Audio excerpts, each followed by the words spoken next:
It is one of your boy Lionel, class of 2009, back with another episode of PV versus everybody. And listen, I already told y'all what was going to be going on, who was going to have in the building.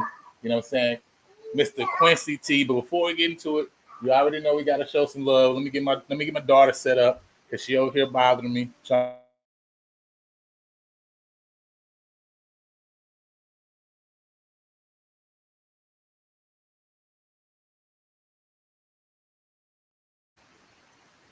There we go. All right, so I think we good now, hopefully. But with that said, man, first and foremost, you already know we got to show some love to PV alumni Jeff McKissick. He's a Texas licensed loan officer with Fairway Independent Mortgage Company, and he'll help guide you seamlessly through the home buying process. See, many of us are unaware of our credit score or our true financial situation, but he'll help you to achieve the dream of owning your home sooner than you think. He understands your situation might not be perfect, but listen, that's understandable. The sooner you two start talking, the sooner you can solve the credit issues and student loan debt. So don't let the fear of achieving new heights hold you back from getting the home of your dream, perfect for your growing family, or for hosting those PV watch parties. Get started now and taking the first step towards your new home and the next big step in your life. Don't delay. Talk with Jeff today so you can be in your home tomorrow. And listen, after you talk with Jeff, after you get that loan in place, right, and you want to make sure that you are having your biggest investment dealt with, right? Because listen, when you're thinking big about your biggest investment, right, you owe it to yourself to contact Big, this Blueprint Improvement Group. Big provides home inspections in the greater Houston area and is owned and operated by proud PV Mechanical alumni Neil Harris. She has experienced inspectors who use advanced tools and techniques to assess every aspect of the property from the roof to the foundation. So visit thinkbig.com or text 713-259-0673 to book your home inspection. Support the team that supports the team. And with that said, man, I got to bring up my special guest on this evening, talking about advanced numbers, Mr. Quincy T. And first of all, man, I wanted to ask you, how did you even get into kind of tracking advanced statistics and things of the nature? Like what kind of led you to even want to like really look into depth on what's going on the football field numbers wise?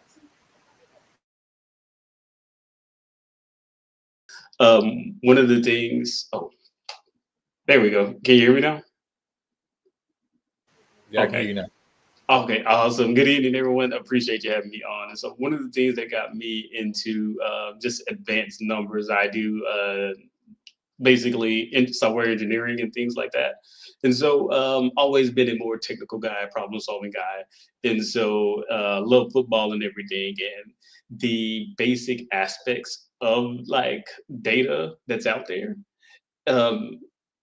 In the FBS world, it's everywhere. It's so much going on. And it's like, it's been basically become a big industry. You look at things like Huddle, or they even have like different AI tools that they use now.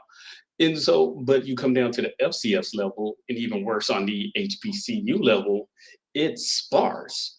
And so it's just like, yo, I want to see, success rates. I want to see expected plays. I want to see all of the cool numbers that I can get when I go and watch Texas or Texas A&M. I wanted to see like, hey, how about we have this for HBCUs as well? And so one of the things that I've begun, on a journey to try to, be able to provide those numbers to have, to be able to provide fans, players, coaches, anyone a better picture of that. Not only do we play amazing culture ball down here, we play great football as well. I can't hear you, Lionel. I'm sorry.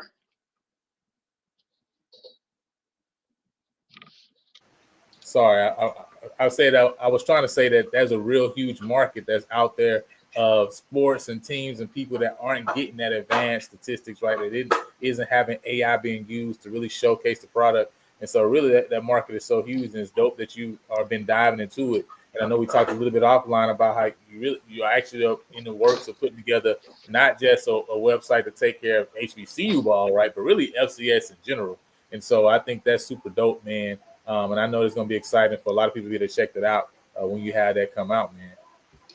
And so, because one of the things that I realized as I was doing it, because again, software designer can do back end of the websites, also the front end, but also hopping on the end of getting the data and then structuring the data to be able to Yeah, aggregate that is like wow. And so started it about mid-season, taking me much longer, but going is a project that is like, oh, it's got its hooks in me, and so definitely can't wait to share it. It got some big things planned and gonna do some content creation going forward.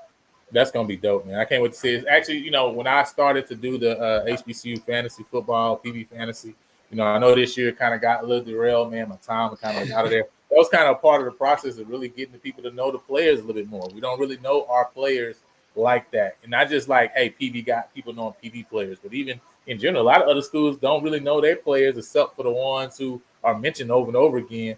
But we really want to support our teams, our players, and what they got going. And I thought it was a great way to do that. So I got some things to work to with that as well. And so I'm loving that what you're doing too. And I think I can't wait to see it come out. But let's get straight into it, man. Talk about advanced football statistics. I'm gonna let you roll through, man, and kind of share because hey, listen, I'm just here to soak up the knowledge and to learn more. I'm really just here to learn from an advanced statistician why Prairie View is about to do what I already know they're about to do. That's what I'm here for, right? You know what I'm saying? And so, man, y'all got questions in the chat, man, put them there, right? You know what I'm saying? As we rolling through, if you got some questions about some of the stats, some of the things that Quincy's going to talk about, then make sure you drop it in the comments, right? And so we can get him to respond to some of those things. Because listen, I ain't the software engineer here. You know what I'm saying? I'm just the guy who asked the questions and who poked the bear or the heifer, right? You know what I'm saying? This week, right? You know what I'm saying? So with that said, let's go and get into it, man. All right, and so first I wanted to just, the open presentation. My name is Quincy T. Been, doing software and everything. Kimpo, yes, sir, QK.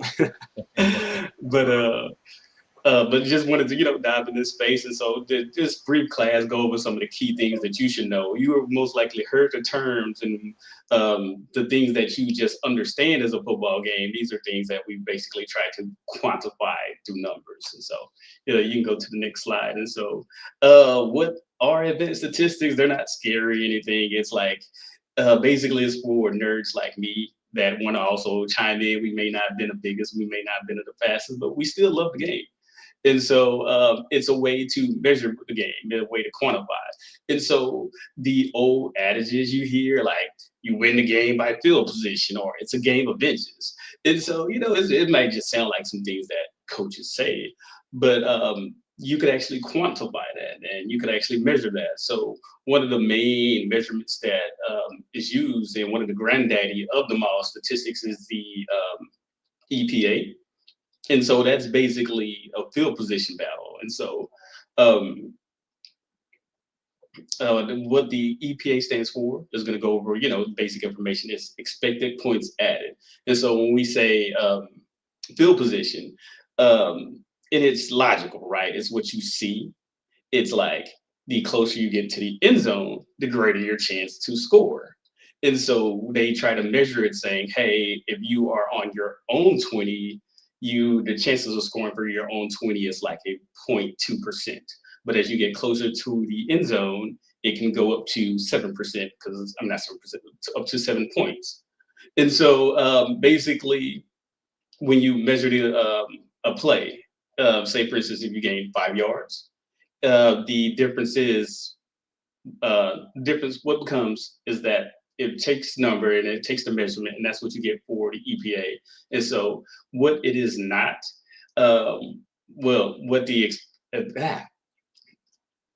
it's not exactly field position, but it is taking the values, and trying to like measure it. And so next we want to go to success rate. And this is one of my favorite tools. And the success rate is basically how consistent you are in moving the ball forward. If you're not moving the ball forward, that's not called a successful play, but also how many yards you gain. And so if you're not getting to a first down, then basically, if you're not moving towards a first down, you're hurting your team. It's not being a successful play.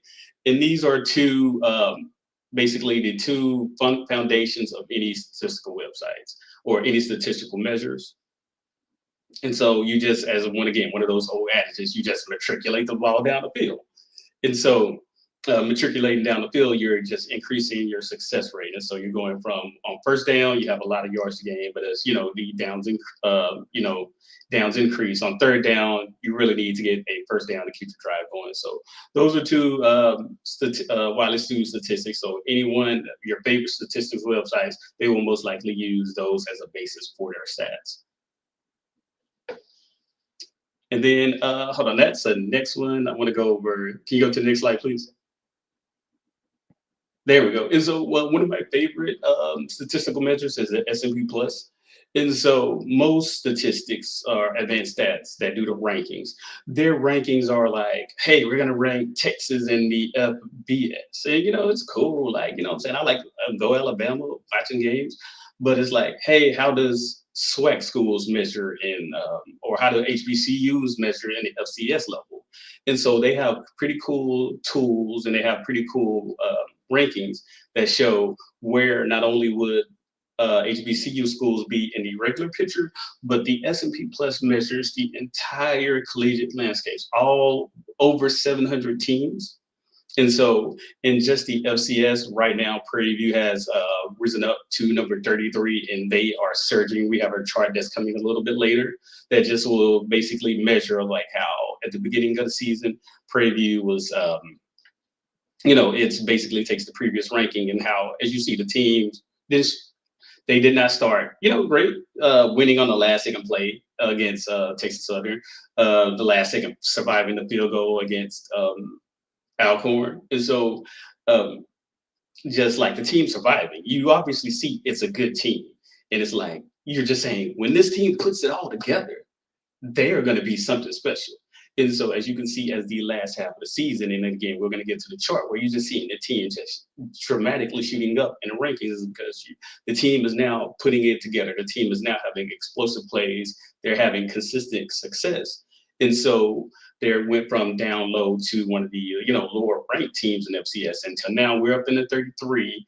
And again, we were like in a 50 like a couple weeks ago, and before that we were in the 75s. And so right now, of course, North Dakota State is number one. We may get a chance to crack at them in a couple of years after we keep mounting up. But for the HBCU level, right now Jackson is number 14. Their overall total is 15.6.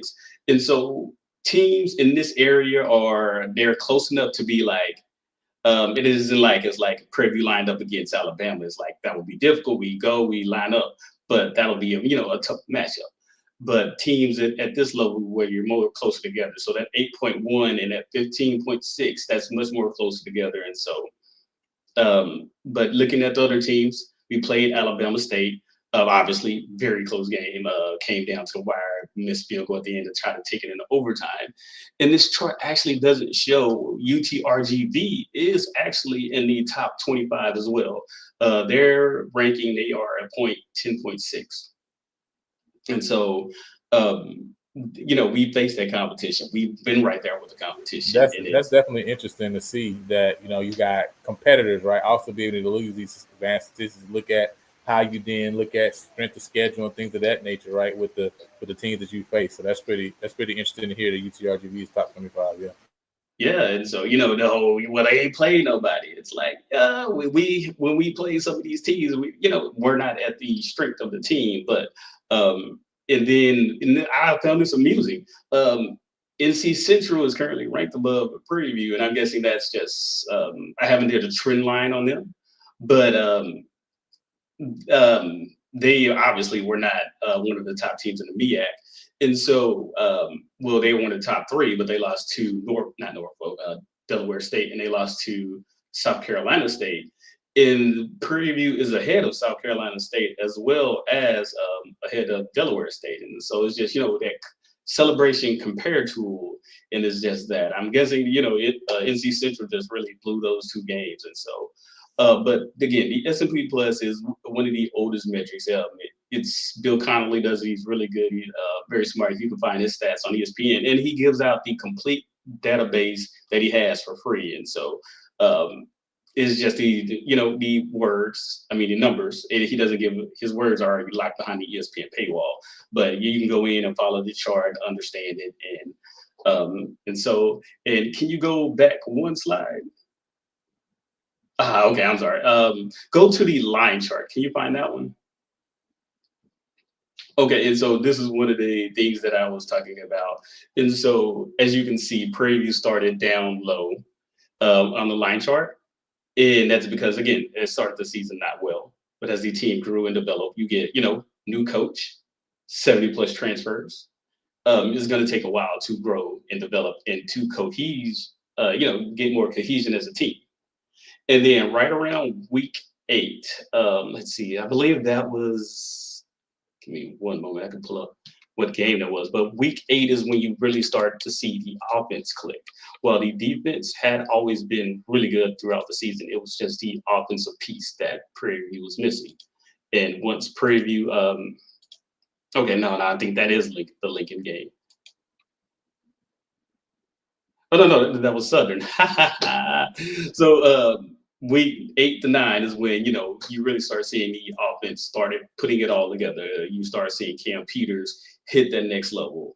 And his growth and development this season has been tremendous to watch. And even in that loss to Alabama State, you see that our success rate in that game, we were consistent with it. We were actually more consistent than Alabama State. And so, and you go, I think it's back the other way. I want to introduce what I call the winning way. And so this is where basically one of the statistical measures that I wanted to do was measure the net success rate. And so basically it compares how well you succeeded versus how well you stopped the other teams from succeeding. And so it's a very simple measure, but it's very obvious, you can see. And so it basically dictates how well you did over the course of the game. There are, of course, some variables. And so that's why you'll see something like, as we were going to see when we get to the charts, that with the success rates, it tells, who was the most consistent. Footballs, is not played with, it's not played on paper. The football is played with people. And so, you get 18 to 22-year-olds, you're going to have a lot of volatility. You're going to have big plays. You're going to have fumbles. And so that's why you'll see, while this team may have been consistent, that's why it feels like, hey, we should have won this game. That feeling when, we should have won this game. But, due to circumstances, turnovers, or the team had big plays, fluke plays, those things, that leads you to having a better success rate or worse success rate in the outcome not coming out in your favor. And so you can go to a couple slides down. Which one are you looking for? Just go forward. I think we've already been through these. So I think the other ones I got on a different slide. So you got to tell me. Oh, you got to. I think it's just called the net success rate. Yes, success rate. Yep. So this is where I wanted to go. We could go to the Jackson one first. All right, no problem. And as you go into that too, I just wanted to say, it's interesting you talk about being able to quantify that feeling of, man, we should have won this game. I think a lot of sports fans have always feel that you have that mindset, that thought process of like, man, I feel like one got away, et cetera, right? You look at, you talk about those variables of the turnovers and things of that nature, but it's interesting to see, man, from a data standpoint, that data can also show, man, you really should have won this game, right?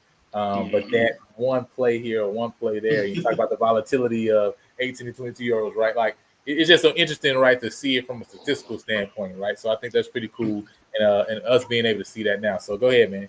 Yeah, and if you have any questions, feel free to jump in. I'll try to. Oh yeah, for sure, definitely. I one thing that I was thinking about too, as you talk about it, right? Because you're talking about down to down, et cetera. I know in general, in my mind, based on kind of just seeing football, kind of seeing how things go, stat wise, in my mind, I feel like when I look at yardage, and I've done this with yardage, it's just something in my mind, right? Not something that obviously I've quantified like you have here, but I always look at, man, every 100 yards is like 8.5 points, right? You know what I'm saying? Like, if every 100 yards, the team should basically be scored about 8.5. Obviously, it's football, no 8.5. My point is, right, 200 points, right? That means you should be at around 17 points, right? If you be able to put 200 yards on a play on the field, moving the ball up and down, right, etc. And then there's variable for turnovers, right? If you turn the ball over, obviously that kind of slides you down, etc. But kind of when I use that little thought process, it always kind of lands close to what the score ends up being.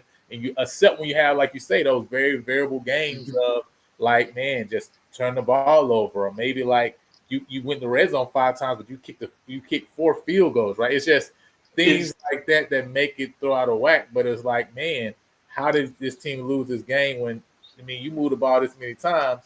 And so it's basically been part of the story of Prairie View season. It was one of the reasons why I wanted to drive on the EPA in the field position. At the beginning of the season, and I know we're on this Jackson slide. Can you go to the next one with the Prairie View slide? And so basically, and this was hilarious to me. The first one is the only one where it's like, I can understand Texas Southern's feelings, like we should have won that game. But so basically, that was the miraculous, unbelievable comeback where it's like it was a sloppy game. But one of the things, as you're saying, like it was a close competitive game. But one of the reasons why that game, as you can see, it favors Texas Southern is because of EPA, and that was field position. Yeah, we kick it off to them, and they run it down the field. Yeah, and so now it's like they have to go 40 yards for a touchdown. Yes. Like that one where they got a big gain, and then on the next play, Renfro takes it for a touchdown. Now, and then when we have to drive 80 yards. We have to drive 60 yards. You get a couple first downs, but the draw stalls out. And then it takes a couple drives until your defense holds, and you can flip field position, and then eventually you can score. And so that's why when I went back and I'm kind of upset. I only did SWAC teams because I wanted to be as close of a comparison as possible to like for like. I didn't want anything like Rice or Lincoln to get in the way of skewing stats. And so, but I would like to see that Northwestern State game because one of the arguments is that Prairie View has not grown. Obviously, we've seen the chart where Prairie View started, where Prairie View started at the bottom. You can obviously see the growth of the team. And they say, well, Prairie View ain't played nobody. Well, at the beginning of the season, we were struggling to put away a team like Northwestern State. Mm-hmm. At the end of the season, you see the growth of the season. The team that obviously we have to come in and handle business. They are handling business. It's not that nail biter of like, OMG, why are we playing around with Valley, or why are we playing, no disrespect to them? It's just that we saw the scores. It's that now the team is handling business, those explosive plays, consistent success rates. We're seeing that. So, and just looking at the next success rate. So against TSU had obviously had the more success rates, but due to the resilience, that grit, as Jackson talked about. Yeah, because Jackson talked about, it was able to come away with that victory. Then week 5, I think that is, week 5 is Grambling. Yeah. Good defensive team, but more success, more consistency. Is able to come home. And then the next few games is where you see the schedule gets tougher. But even against the game against Alabama State in week 10, where you see it's much closer to the 0 line. Yeah. Unfortunately, turnovers, this only measures consistency. It doesn't measure like the impact of turnovers, because obviously the turnovers were big. We were consistently able to move the ball. The totals, the counting stats, counting up, obviously Prairie View had more than Alabama State, but it's just that those turnovers were big. Even when Andrew Body went down, it was still that running back, man. That offensive line does a great job, and their play calling scheme very much maximizes that. But so they were able to, keep hog the clock. But so that set up Alcorn, even Southern and Bama State. It was actually, nail biters. Obviously, those first few games was like, I feel bad for everybody with high blood pressure, because that couldn't have been easy, those games. But so the next success rate of those games were obviously much closer than I'm sure Coach Jackson wanted. And then I feel like it was the Hail Mary in the Alabama A&M game, where I feel like everything after that Hail Mary, the offense has took off. Yeah. And so as you can see, these next success rate, and again, defense has always been playing lights out. And so have been in a real great spot going in the success rate. But let's go ahead and go back to the Jackson slide. Let's talk about a team that, if you haven't watched Jackson is a very great team, as you can saw from those previous slides. Consistent, came in highly ranked. They come in, they handle business, even when they had the stumbles like that week 7 and week the week 7 game was Bama State. Okay. And even still, I was like, I came away from the game thinking that when I ran the numbers on it, it would show that Alabama State would have the advantage. But no, as great as Andrew Body and those cats did, it showed that Jackson was the better team that day. And then, but the Grambling game is when Lockhart came in, the backup. And that was the one where, Grambling's defense is Grambling themselves have obviously improved. They was able to hold on and win the game. That's why you see they're dip low. But as you can see, every other game besides the Bama State game, the Grambling game is it's high because they are very consistent. They crank out big, explosive plays in the run game. Even with Lockhart being a freshman and they're only throwing 10 times, that big offensive line very much blocks for them. It's very cool to see. But that one game at the end on that Alcorn, that's it's not really an anomaly if you watch the game. But it's one where it's like, it kind of shocked me watching the game, like, oh, Alcorn is going blow for blow with them. Alcorn is putting up a fight. And so Alcorn very much had an opportunity to win that game. And so it was very much, it was cool to see. And then, statistics back that up. That's like, Alcorn put up a fight and had a chance to win that game. It's just that the winning in the margins, Alcorn was not able to pull it out. So I see a question here too, Mr. Bingman here saying, can you do the same for individual players? I guess with looking at the success rate and looking at the EPA, et cetera. And so that is the goal. And so, hopefully, if everyone likes this episode, maybe sometime next year before the season could come on, and have my website fully completed and basically go into that intricate detail of like. I have so much planned and envisioned out. It's just that, between life, actual work, and things like that, doing a side project. We understand. But it's dope, right? To be able to have it, like I say, the FCS level, especially for FCS, but for HBCUs, right? To be able to go and look and say, man, let's look at the advanced statistics of, Chase Bingman, man, going into his junior year. Where is he at? What does it look like? Except, So I just think it's dope, right? Being able to have this broken down and see it almost point by point, play by play, right? So yes. And so what next? Do you have another slide or do you have the PDFs? No, PDFs next. Yeah. All right, let's go ahead and let's break down. Let's go ahead and do Jackson. Oh, there you go. All right, and so basically, yes, I will be able to break it down in the detail in which was able to get the data. And so, unfortunately, as I was parsing some of the numbers across to try to make these tables, some of the numbers didn't fully come through. But again, the Jackson has played 8 SWAC games. Again, I did not do any other side teams yet. I want to make sure I can get my SWAC numbers correct. And so, let's see. Okay, I see that. I'm looking on my right. It's like, no, my screen to the right is not the screen that you have. And so basically, the numbers, we try to break it down into, again, when you're looking at the 6 advanced numbers, you're looking at expected points added, success rates, which, I love success rates. That just tells how well you did on one play. And then the per metrics or PERs. So how many yards did you gain on that drive? I mean, how many yards did you gain on that play or per drive or per game? And so Jackson and Prairie View has, done a really good job just looking at the drive summary. And so one of the things that they're able to do is that they're able to get a first down. And so you're looking at plays per drive. That 7.66 is really good. That means that anytime they get the ball on their drive, they're getting at least 1 or 2 first downs. Right. Makes sense. And so, again, that big offensive line does a really great job. If you scroll down, I want to also eventually get down to breaking down success rate on plays.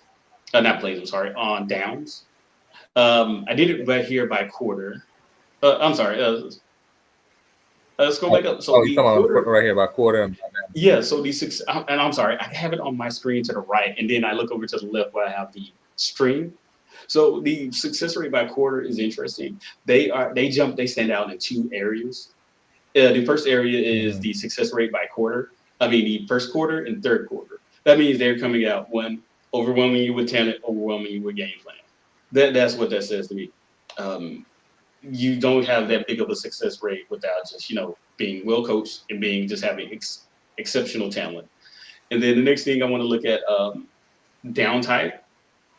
And so, unfortunately, the passing downs is one of those metrics. Even my passing statistics in this is all off. But on rushing downs or standard downs, what standard downs are is regular downs or first down, second down, or third and short. We call those standard downs, and they succeed in those situations. If you can slow them down by slowing them down on first down, and again, that feels like cliche, but the statistics prove it out. If they're winning on first down, running on second down, that's when they get to rolling. So, So now this success rate, right? This success rate of 0.5, for example, kind of how do you quantify that? So because I'm looking at it like, okay, so are they successful on first downs or rushing downs? 50% of the time. Is that what that's saying, or am I looking at that wrong as far as? No, you're exactly right. So that means on first down, they're gaining at least 5 yards, or on second down, or hold on, I'm gonna use if it's first and 10, they're gaining at least 5 yards on first and 10. That offensive line is coming off, moving the D line. They're getting at least 5 yards. On second down, it's say for instance, it's gaining at least. Where's my chart? On second down, it's at least 50% of the yardage. Oh no, hold on 1 second. I got you. So looking at it as first down, there's a specific amount of yardage that you expect them to gain that will be successful. Second down is a specific amount of yardage you expect them to gain. And then on third down, specific amount of yards. So it could be like first down, 4 yards is successful. On the second down, 3 yards successful. On the fourth down, 3 yards is successful because that's the first down, for example. Is that yes, that's essentially what it is. Okay. And so, and passing downs is where it gets tricky. Even though it shows they have a good percentage, need to filter it out for like junk time and stuff like that. But the standard passing downs, when I had it visually, that's when the number obviously drops because it's an obvious passing down. An obvious passing down is third and long or a fourth and long. It's where where the quote unquote defense gets to pin their ears back, and that's quantifiable, and that you can specifically game plan and passing. And as Jackson's numbers have petered off in that they don't pass it much, but they're very efficient. Like when they do pass, they're very opportunistic, and so they're very opportunistic when they do have to pass. And so, but the success where you can see where Prairie View's defense will have to have success is slowing them down again on first down and forcing them into the obvious passing situations, or hopefully even getting up in the game and forcing them to where you get them out their comfort zone where they want to run. And so you can go to the next chart or the next page. And so go to the page after that one because the passing numbers that were transposed and getting placed over. And so, and these are some of my favorite advanced statistics. And so you have your standard yards per carry, but the next one is the line yards per carry. And what line yards is, I wasn't in the picture. Line yards is what we measure is how much can you attribute the offensive line running the play. And so for the first 4 yards, you could attribute that 100% to the offensive line. And then the next 3 yards, you attribute 50% of that. And so the next one, that the opportunity rate, and that's the opportunity rate. One second, let me get the scientific definition that we have for that one.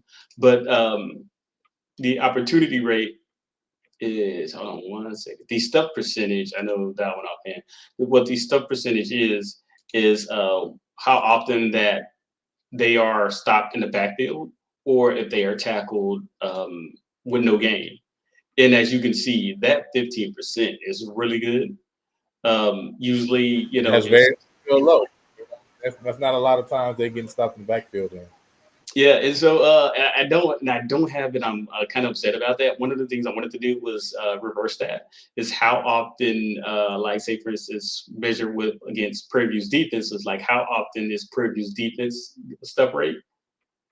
And so wanted to have that, but again, due to time limits constraints, and as you can see, their run percentage is very, very high. And again, because part of that is because I forget his name. I know Lockhart is their current starter, but that's because their original quarterback, Jacobian yeah, Morgan. There we Jacoby go. and Morgan. Yeah, Yeah, yeah, well, he got hurt, and after that, they're very much nursing him that, they don't have to. They are able to lean on on the run game, and they've been very successful with it. And not many teams have been able to force them out of that comfort zone. And so, again, it's not as simple as hey, stop the run because when they do pass, it's very opportunistic. They do take their shots, and they're very smart with it. That's one of the things. Again, I wish I had the passing numbers that they do take the so shots. really looking at these statistics, you almost look and see that Davenport has been their best running back just from an advanced stat standpoint, right? Um, and I know the yardage is kind of a little bit off because I know Ahmad. Now, this is only SWAC games, right? Technically, we're looking Yes. at here. Okay, makes sense. So then, because I saw 733 yards, but yeah, I mean, it shows based on the numbers here, right? It's showing, yards per carry 7. Saying success rate 64%. You know what I mean? 3.98 highlight and 10% stuff rate. I mean, Davenport, based on those numbers, has been, even though he don't have the most yardage, he's actually been the most successful of the three backs that Jackson uses a lot. Yeah, and again, one of the things about let's see, and it, again, one of the difference between Lockhart and Morgan. Lockhart was more of a passer. No, I'm sorry. Morgan was more of a passer, but he was an opportunistic runner.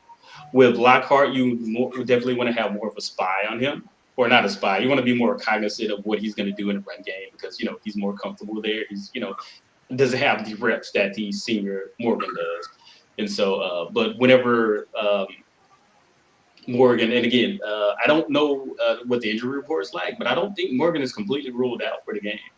He's not he's not ruled out, but for what it sounds like, Coach TC, I'm not gonna lie. Like, I don't know if he's gonna play this game. I mean, I hope he plays because I don't want there to be no excuses. But I don't know what's gonna happen with the game because you know the way it sounded was very much kind of like, hey man, it's on the as far as it's on the doctors and things of that, and essentially like, hey, we gonna seek to protect the young man, et cetera, right? So that really gives me an indication that he obviously you want to come back and play this game, but at the same time, it sounds like, man, he's not close enough to where I'm gonna put him out there to get live bullets and maybe aggregate this injury or make it worse. That's really what it sounds like right now. And so it might be possible that Morgan don't even play this game. You know what I mean? From what Okay. it sounds like there. But if he does, he's nowhere close to 100% based on the comments we're hearing this week, from Coach TC Taylor today.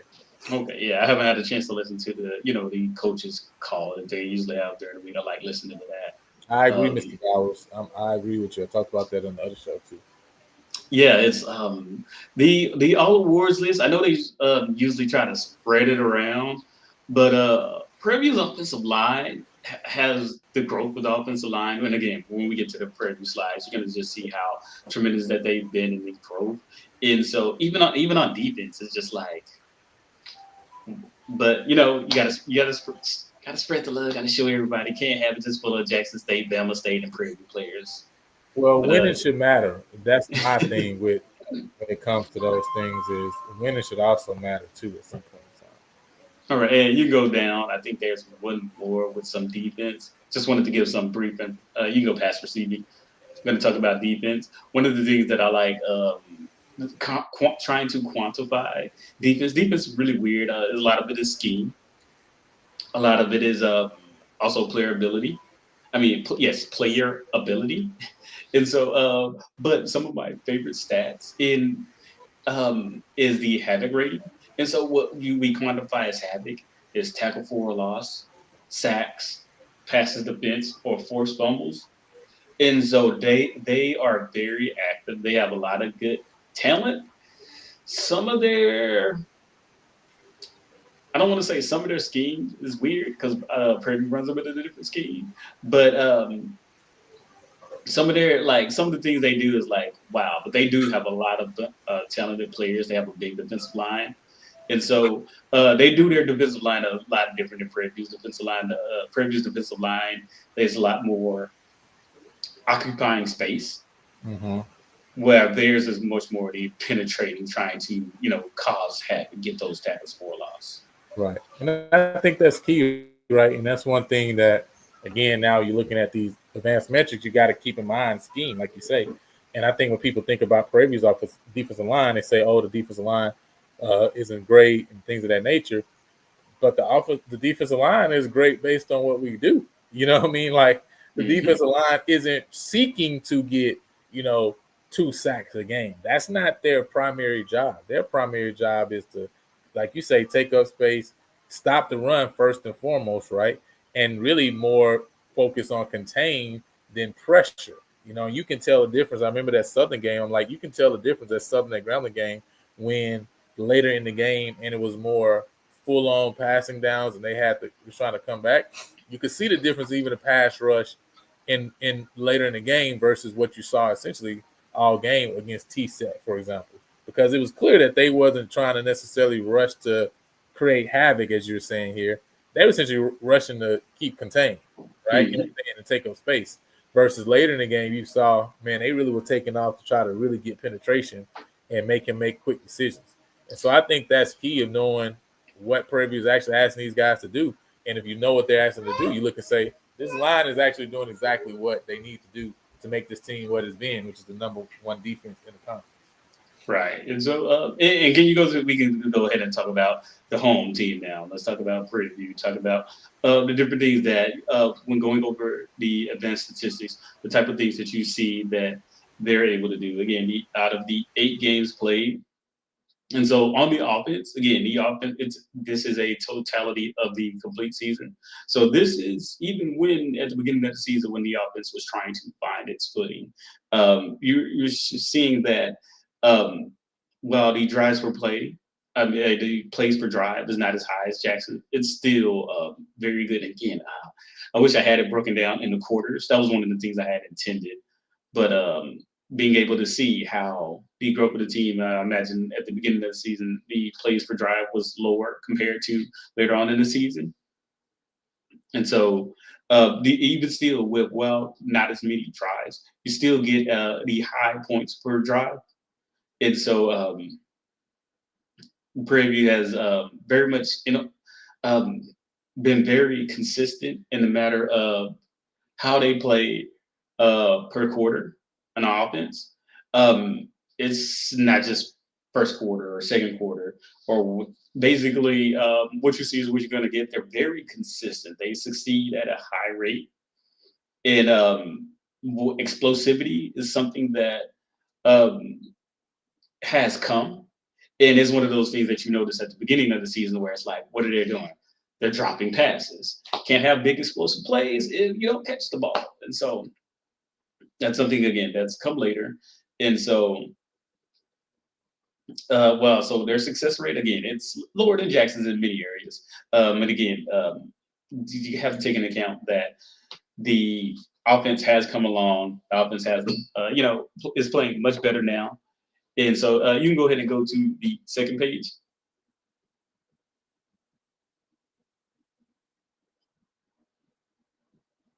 There we go. And so just talk about the rushing stats. And so, and again, the one of my favorite stats is the line yards per carry. And I think I missaid it earlier. The line gets 100% of the credit for yards between 0 and 3. They get 50% of the yards between 4 and 6. But on whenever you lose yards, they get 125% of the carry. So what that means is that getting that push along the offensive line, that's what we try to attribute for the running game. And so they're basically nearly hitting on, again, it's a top ranked offensive line. You go look at some of the other numbers like Pro Football Focus or anything like that. Prairie View's offensive line ranks very high. They do a good job. They don't, again, that they have even a lower stuff rate than Jackson. Jackson's stuff rate was at a 15. Prairie View's stuff rate is at a 13. So getting hit in the backfield fewer times. We have a slightly more balanced offense. Love the offensive play calling, creativity in many ways. I don't know. Somebody sort of left that comment that Coach Jackson was like, "Don't worry about the offense." I was like, "Yeah, I've always liked the offensive play calling." But so looking at the team rush success rates, just the individual leaders, and this is what I find so.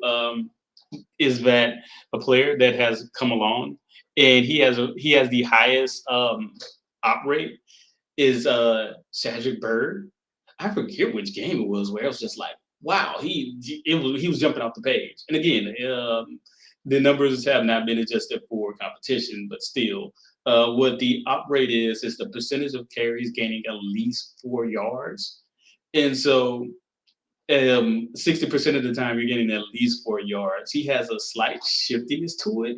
I don't know if you remember that Texans running back Steve Slayton. That's who he reminds me of running the ball. And so I don't recall. Yeah, I don't recall Slayton. But okay. Okay, yeah. That's similar to that. Gary Kubiak era Houston Texans, Steve Slayton. Interesting back. But he also played at West Virginia. I'm like, wait, well, how am I skipping West Virginia? Pat White, Steve Slayton. But I do remember Pat White, and I don't remember Slayton. That name is not ringing a bell. And so, but I'm also not a Texans fan.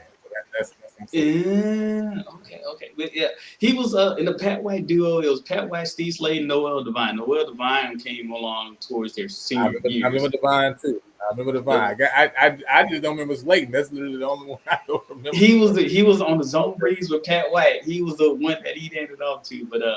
But yeah. So but the thing is, again, well, you know, Jackson's running backs get all the credit because again they're big offensive line carries and due to the necessity.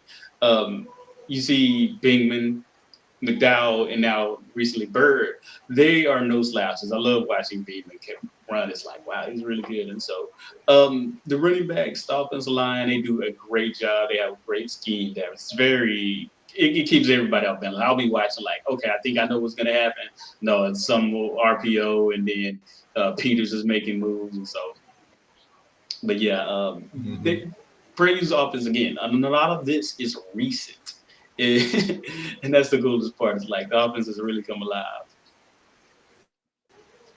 and you can go down to the defensive leaders. That's good. I love it.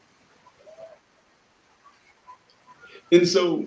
One of the things about, again, and you notice this is like the Jackson, they had a lot more in the tackles for loss category, but you see Prairie View has a higher havoc rate. Well, not havoc rate, but you see more havoc numbers on the Prairie View side, and that's because the way their defense functions. Their players are very active, not only in the passing game, but also in the passes defense. Again, in my opinion, a bit numbers prove, but like what the counting statistics prove, best secondary in the SWAC. And so, but yeah, they get after Zachary. What was that one? It's always a movement when 12 on the field. Had that interception in the Grambling game.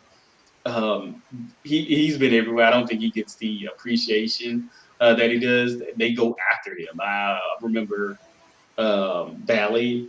Pine Bluff I think they started out the game with just 2 deep passes on Zachary, but he's there and he gets his head around something not many players at this level do. So, but the advanced stats is Prairie View is like, and I wish I would have included gang tackle, but it's filtered in. They do a very good job of not only gang tackling but solo tackling. For the type of team Prairie View is, they play on defense where they actively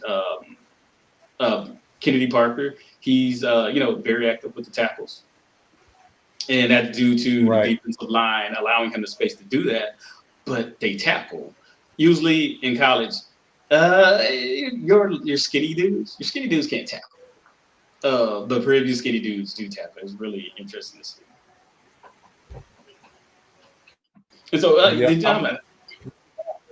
I'm looking at the NCAA website right now, and Prairie View's third in the NCAA, all of FCS, in the least sacks allowed at 7 allowed for the year, with a 58 opponent sack yardage, giving up a 58 yards. So I'm not seeing where, I don't know where you're looking at to see those numbers, but we're third in the nation in the least sacks allowed. Only 5 schools have given up less than 10 sacks, and we're one of them. The next team from the SWAC that's given up the least sacks is Alabama State at 10, and they're number 6 overall in the nation. So yeah, we've only given up 7 sacks, for the whole year, and we have a total of 18 um, that we've acquired on defense. So yeah, so I don't know, I'm not sure what statistics you're looking at right now, hold on, and that's but just it. Which one are you looking at? And it was just uh, maybe like numbers were transposed. no, I think no, he was just putting it in the comments, about the sacks given up for the offense and defense, etc. So I was just looking it up because I was trying to see. But I think it's interesting that our Havoc, we have a lot more Havoc, numbers than a team like Jackson. When, like you say, from a defensive line standpoint, they are actually, really trying to get up the quarterback. But I think one part that we see is a lot of that Havoc rating is coming from, instead of the D line, or like we see with Jackson, a lot of our Havoc rating is actually coming from the secondary. You know what I mean? Because they're asked a lot to come up in the run game to tackle off of the space that's eaten up by the defensive lineman, right, et cetera. So it's pretty cool to see and really to know, how we've been able to kind of cause some issues, you know, um, in different ways. So But yeah, and again, the numbers will continuously evolve, continuously improve. Hammer down the metrics, actually, create better tools so that be able to create visually. Because one of the things about advanced statistics is that well, I can see the numbers. It's basically being able to explain the numbers to others.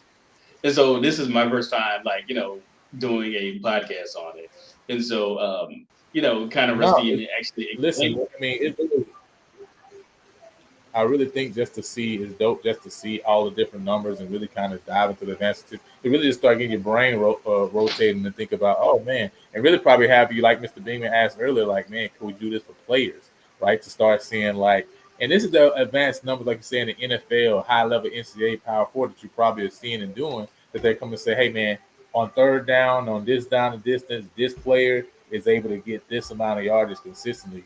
That might be a guy that we want to make a third down back, etc. This is the type of things you really get into depth on that teams will really start to use to kind of, make some, like you say, decisions. But it doesn't take away from the fact, like you say earlier, of the eye test and of kind of just that feel at the end of the day, right? So, man, I really appreciate you coming on and sharing kind of those advanced numbers. I definitely, hey man, I know you're talking about getting the website up. When you do have it up and you're ready, I would definitely love for you to come back on to talk about some more kind of the things you've been able to aggregate and put together, especially even some of those numbers for some players that's individual too as well, and we could look at that and maybe look at other players throughout the conference. Not just even TV people to kind of see where they measure up, etc. So I think that'd be super dope, man, and just really just another way to look at the game. And so that's super dope, man. So tell people what kind of where they can find more information about it, when it's going to come out, and things of that nature, or how they can get in touch with you to maybe find out whenever you're going to drop it. What can we kind of check it out at? And so I'm still workshopping the name of the website because, again, I think I said this earlier, because advanced stats is all about the game being played on paper. And so I was going to call the website HBCU Paper Champs because, Mm, again, create a ranking and nice. basically I create like my it. own champion. But the game is not played on paper. The game is played on the field. So I can't wait to That's see the game that's Saturday. actually pretty cool, though. I like the name Paper Champ. That's cool. And very, very much appreciate you having me on. And again, these are just the basic numbers. I got some concepts that I'm playing around with, especially things like um, special teams or penalties, tracking referees and things like that. But anyway, that's just down in the future. Have to, Hey, listen, when you get that track referee, we might have to have a weekly show about that. And you know, it's funny, right? And that's dope that you're talking about that, because if you remember early in the year, Coach Jackson made a mention of that. I don't know if you remember that in one of the coach calls. He mentioned saying, hey, we need to know the referees, what their tendency is, what they like to call or usually call. That's advanced stats, man. You talk about knowing those things so you can coach your players on, hey, this referee loves to call this type of holding call. So in this game, this technique that we told you to use, you're not going to be able to use this technique against this player, because you're going to cost us in the game if you use that technique. So this week, this is how we're going to have to deal with this player because that referee is there. So that's like the next level type of stuff you're able to do, some of these advanced statistics, man. So it really does have an effect on the game, even though, like you say, at end all be all, it's the Jimmies and the Joes, right? But it still provides a level of analysis that can help you with kind of making some determinations there. So man, Quincy, man, we appreciate you for jumping on, man. And I think we had a couple people in the chat that was able to ask a couple questions. Again, man, if y'all are watching this live or even a replay, y'all got some questions for Quincy about advanced statistics you want to know, drop it in the comments. So if you're watching this replay, drop a comment there, right? So that way when we have Quincy come back on, he can deep dive and kind of answer some more of those questions. Or even maybe you can ask some things, and that way when he's putting together to come to present later on in the future, he can kind of include answers to those questions that you guys got and things of that nature too as well. So Quincy, man, listen, I know you're a numbers guy, but the championship is coming up, man. What's your numbers guy? What do you feel? You know what I'm saying? How this championship game is going to go? I've said his name a lot today, but I think it's Cameron Peters. His ascension this season has been tremendous. I think he will be the reason Prairie wins. It's just that Scott is basically the team will go as far as Cameron Peters will take them. I see him leading Prairie to victory. I think it's going to be a surprisingly high scoring game. But yeah, I don't have a score, but I think Prairie wins this. I'm pushing all my chips forward on Cameron Peters.